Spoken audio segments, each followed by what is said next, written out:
Parmenas Radio presenta Biblioteca Jurídica con el Dr. Miguel Ángel Ortiz. De Miguel Ángel Ortiz Cabrera, estamos en parmenasradio.org. Y bueno, tal como se ha venido acostumbrando en las últimas sesiones ya desde hace algún tiempo, también nos pueden hacer favor de vernos en la plataforma de YouTube, a donde don Agustín nos hace favor de subir la emisión los jueves tarde-noche, y si no pueden hacerlo así, pueden vernos el viernes a las 11 de la mañana a través de la plataforma de nuestra casa, parmenasradio.org. Si esto es así, tengo 4 temas que espero sean de su interés y por la trascendencia que tienen, su repercusión. Y bueno, vamos a ver. El primero, captura al contador de Lozoya por defraudación fiscal. Segundo, Fabiola Ricci, operadora de Cártel Jalisco Nueva Generación. Tercero, omisiones en concurso mercantil. Y cuarto, conflicto de Irán. Bueno, fíjense que vi un comentario a través de las redes en el cual nos informan que el señor Jorge Yáñez Polo, que era el contador del señor Emilio Lozoya, que fue el director de Pemex en la época del señor Peña Nieto, fue detenido por un delito interesante, defraudación fiscal equiparada por 28 millones que fueron desde el 2014 en adelante. Y para ello, fíjense que es importante detectar, o más bien leer aquí un libro que se me hace lo mejor que he tenido. Bueno, tengo varios, pero este es uno de los mejores, es uno de mis libros de cabecera. El otro es el de Ambrosio Mitchell, y bueno, tengo como 5.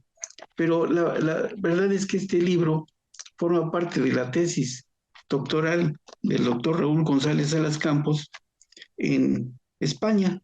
Y entonces, después, él hizo estos 2 libros, que es el segundo, y el primero, que se llama Teoría del Bien Jurídico, que para mí han sido muy, muy importantes.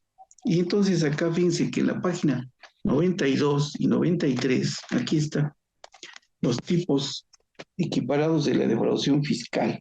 Aquí está. Y aquí está el libro. La carta de presentación del doctor González Salas Campos es el hecho de que él, en el proceso que le hicieron al señor Raúl Salinas de Gortari por defraudación fiscal, él fue el defensor, y es tal su dominio en la materia tributaria, bueno, penal fiscal, que obtuvo resolución favorable. El juez no encontró elementos, o sea, si fue un delito perfecto, que es de los pocos que he conocido, porque siempre dejan algún indicio que se traduce en evidencia, pero aquí fue tan bien elaborado el mecanismo que tuvo que dictar el juez sentencia absolutoria. Y esa era su carta de presentación. Yo tuve el gusto de conocerlo, porque cuando cursaba el doctorado en la UNAM, en alguna ocasión él nos hizo favor de ir a impartir una conferencia sobre delitos fiscales, y ahí tuve el gusto de conocerlo. Después, hace no mucho tiempo, alguien me preguntó que sí lo conocía y que se lo había vuelto a ver.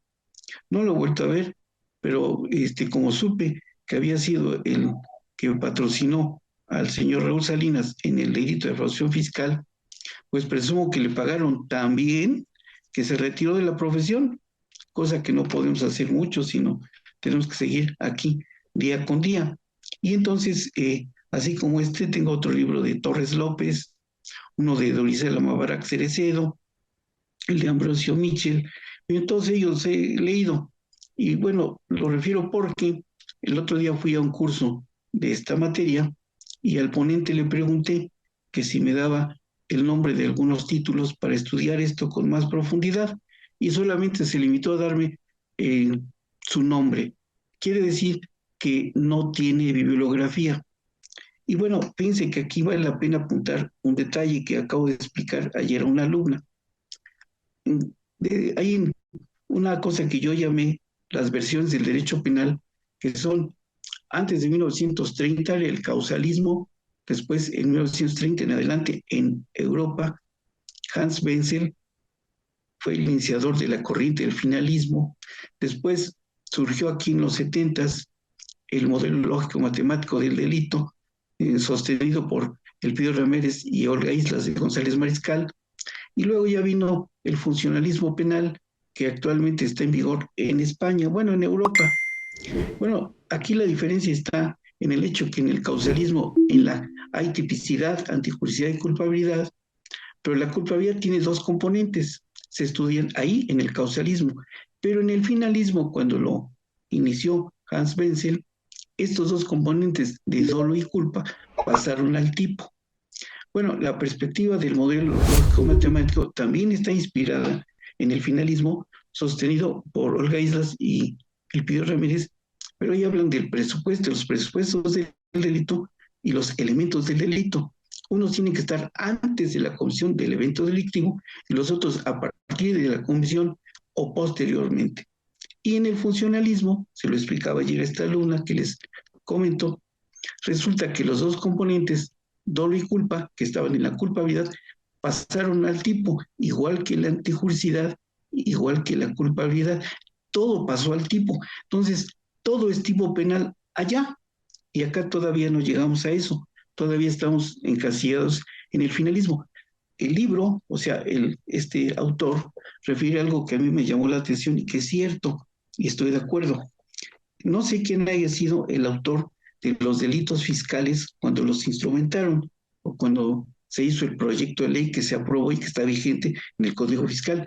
Lo que sí sé es que el redactor de los delitos fiscales había ido a Europa y había estudiado lo que era el finalismo. Y todos los delitos fiscales son finalistas.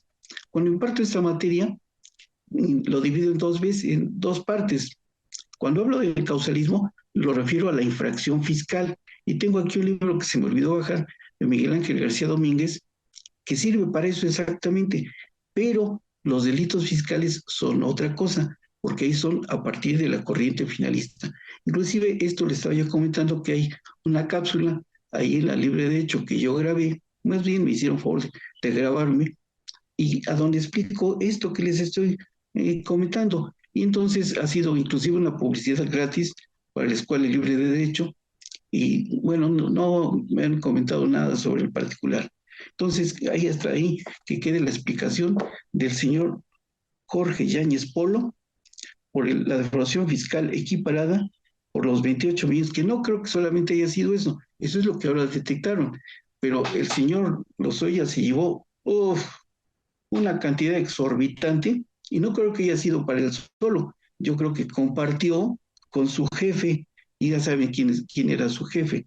No quiero ofender su nombre, ¿verdad? Pero bueno, sabemos que es el señor de nombre EPN. Bueno, muy bien, seguimos. El siguiente punto que les quiero comentar es que detuvieron a una señora que se llamaba Fabiola Ricci, que era nada menos y nada más que la presidente municipal, dije presidente, no presidenta, ¿por qué? Porque es un participio activo, es estudiante, no estudianta, es cantante, no cantanta. Y bueno, aquí a la señora presidente municipal, porque es el cargo que ostentaba, morenista, por cierto, de San Cristóbal de las Casas. Y me llamó mucho la atención porque yo estuve yendo 8 años a una universidad muy generosa, unos excelentes anfitriones, allá a San Cristóbal de las Casas. Iba con otros abogados.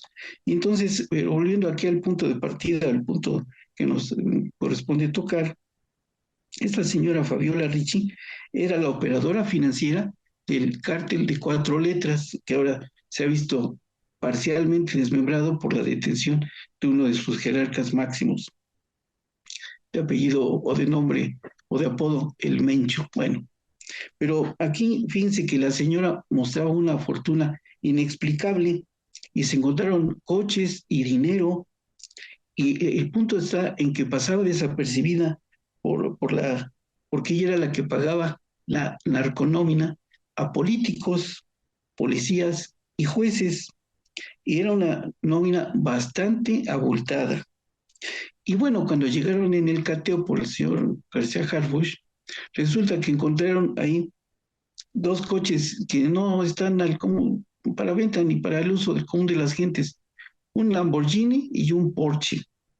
Y bueno, ya esta señora eh, realizaba este tipo de operaciones que no es ya una operación financiera de alto nivel, porque en esta nómina ella utilizaba eh, unas empresas de simulación, o sea, empresas fantasma, eh, hacía unas triangulaciones en que con esas empresas también llevaba a cabo transferencias internacionales y utilizaba también mensajes encriptados, o sea, todo esto era una red perfectamente bien instrumentada para la delincuencia organizada. Y no podríamos entender eso si no tuviéramos al alcance o a la mano estos libros. Ya les he enseñado este, que es el de la organización del crimen, que desde que yo lo compré y leí hace muchos años cuando cursé la maestría en Derecho Penal por ahí del 92-93 en la Universidad Autónoma de Tlaxcala, nos lo recomendó el hoy rector.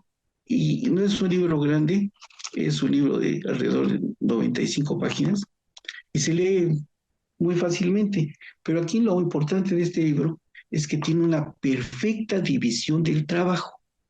Entonces, tenía sus halcones, sus abogados, sus contadores, los que le planeaban financieramente todo, quienes le daban las nóminas, y ella pasaba desapercibida hasta que finalmente, por alguna razón, la detectaron y bueno, ya fue detenida.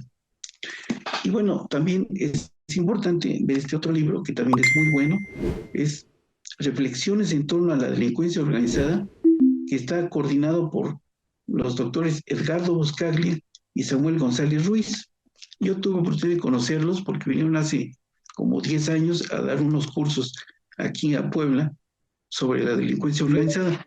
Y en esa época yo no recuerdo si ya tenía el libro, pero me pareció muy importante todo lo que ellos explicaron en ese curso que dieron. Y son gente muy talentosa. Y este libro está muy bueno, ustedes pueden verlo. Aquí tienen las marcas que yo le he puesto porque lo he leído en varias ocasiones y es realmente esta delincuencia está inspirada en estudio. No son unos ignorantes los que llevan a cabo todo este comportamiento delictivo. También con este libro tengo este otro, tengo más, pero bueno, hoy nada más les voy a mostrar tres.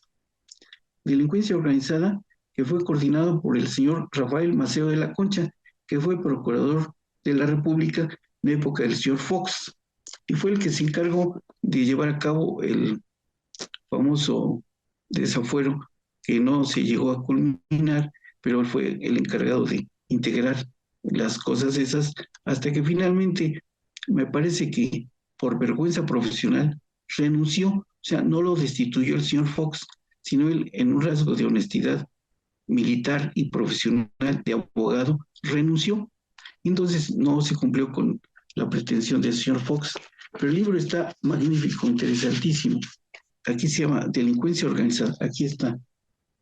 Yo lo conseguí en el Instituto Nacional de Ciencias Penales cuando yo iba por allá desde el año 2003, pero cada día todo el ingenio delincuencial va creciendo y a veces estos libros que aquí tenemos se van quedando rezagados, a pesar de que el Instituto Nacional de Ciencias Penales publica una barbaridad, igual que el Instituto de Investigaciones Jurídicas de la UNAM, siempre tiene que estar pendiente de lo que va saliendo porque van teniendo cosas nuevas, nuevas. Bueno, esto es así.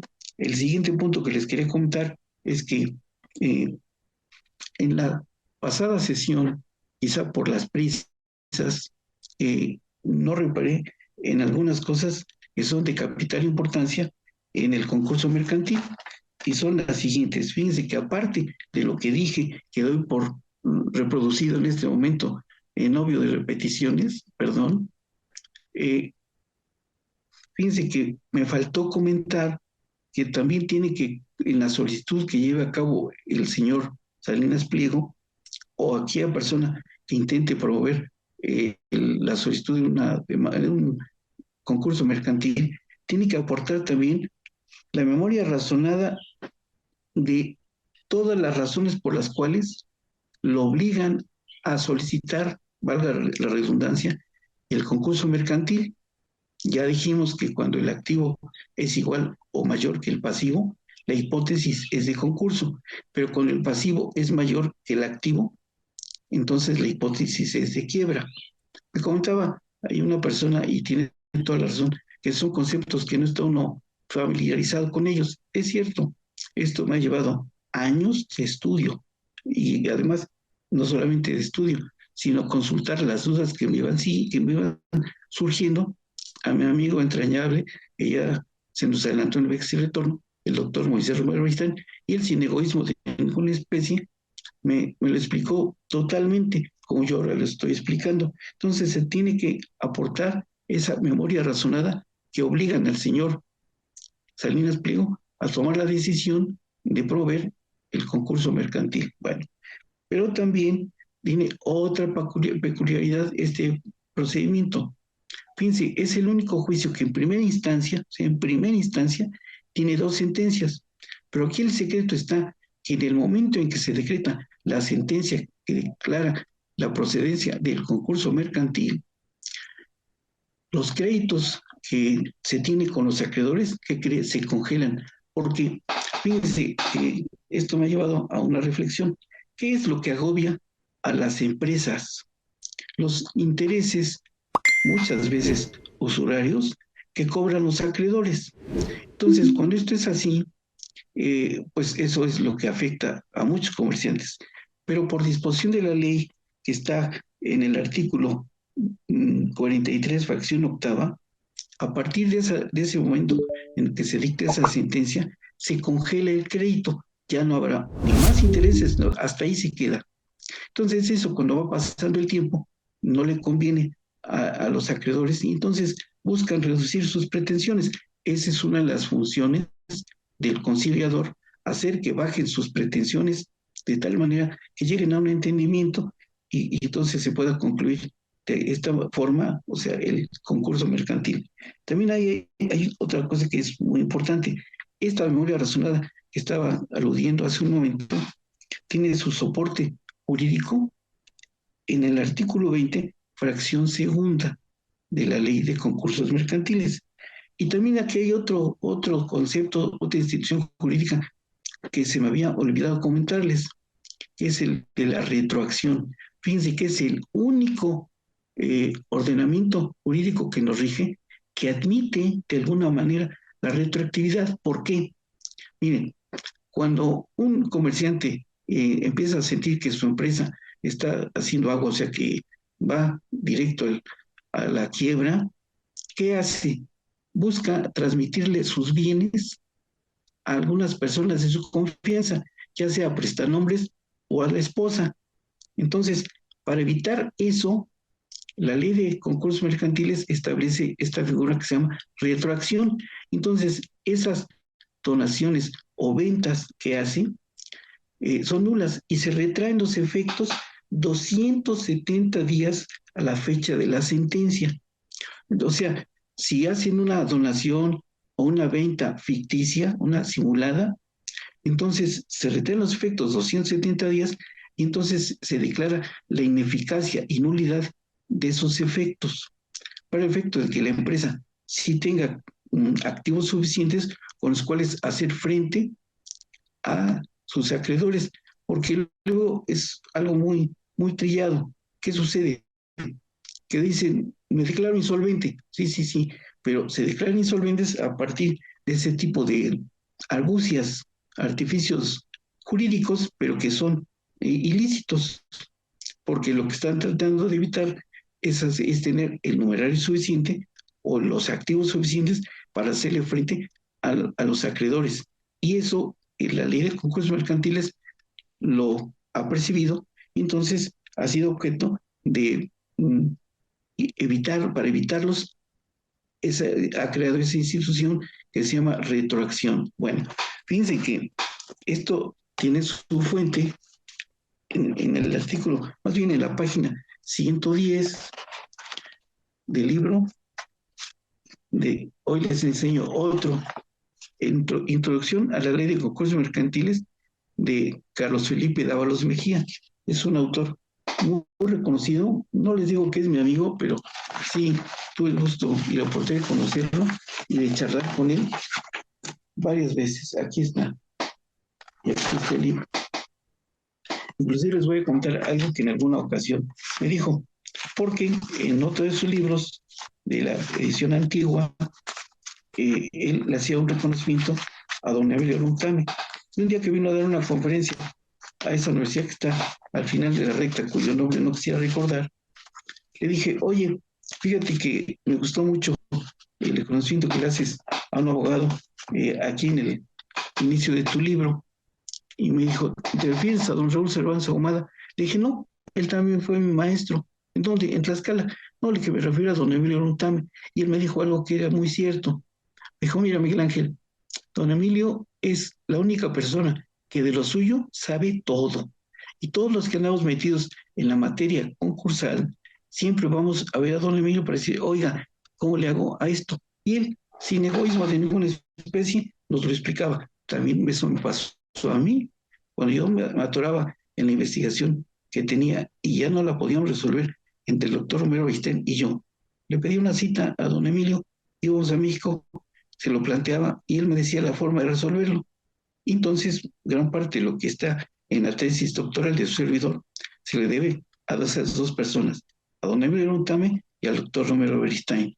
Más al doctor Romero Beristain porque como lo tenía más a la mano, él le hablaba y le decía, oye, tengo esta duda, ¿cómo le hago? Y me decía, mira, hazle así.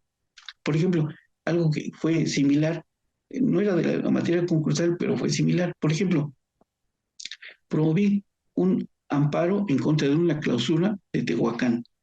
Y entonces me concedieron el amparo, porque el acto reclamado era la orden que había emitido el presidente municipal, pero era de Tehuacán, pero era una firma, no era firma autógrafa, sino era una firma facsimilar.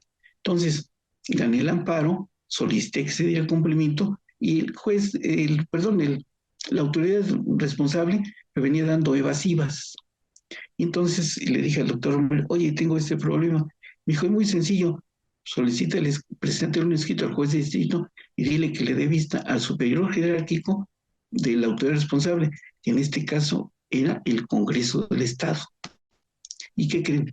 Inmediatamente cuando sintió pasos en la azotea, el presidente municipal de Tehuacán fue a buscar a mi cliente a su casa para decirle que se desistiera ya del juicio, porque le iba a dar posesión de nueva cuenta, le iba a levantar la clausura y a dar posesión de nueva cuenta del inmueble. O sea, siempre tuve una excelente amistad, una entrañable amistad con el doctor Romero. No sé, teníamos asuntos en común, nuestros despachos caminaron juntos y separados de acuerdo a la conveniencia de los despachos y nos ayudamos en muchas cosas, eh, él a mí o yo a él, y así tuvimos muchas cosas. Bueno, si esto es así, el siguiente punto que les quería comentar es el conflicto de Irán. Y bueno, ahí el señor Trump dice que ya está acabando, otras gentes dicen que no es así, Irán dice que no se van a rendir, en fin, toda esa serie de argucias que utilizan los medios de comunicación masiva. Entiendo que para comprender eso hay que acudir a las fuentes. Miren, en la tradición romano-germánica, las fuentes son la doctrina, legislación, resoluciones jurisdiccionales, convenios forzosos y en algunos estados como Oaxaca, Chiapas y Tlaxcala, usos y costumbres. Y bueno, el primer elemento, ¿cuál es? La doctrina. ¿Dónde está la doctrina? En los libros. Y para entender cabalmente lo que está pasando en el estrecho de Hormuz, en el conflicto Irán contra los demás países árabes, Egipto y el Líbano y todos ellos, bueno, hay que acudir al libro de César Sepúlveda, Derecho Internacional. Aquí está, y aquí ven que lo tengo marcado por varias consultas que le he hecho a esta obra. Es un libro que a pesar de ser antiguo, no pasa de moda, porque tiene muchas cosas que se van cumpliendo día con día.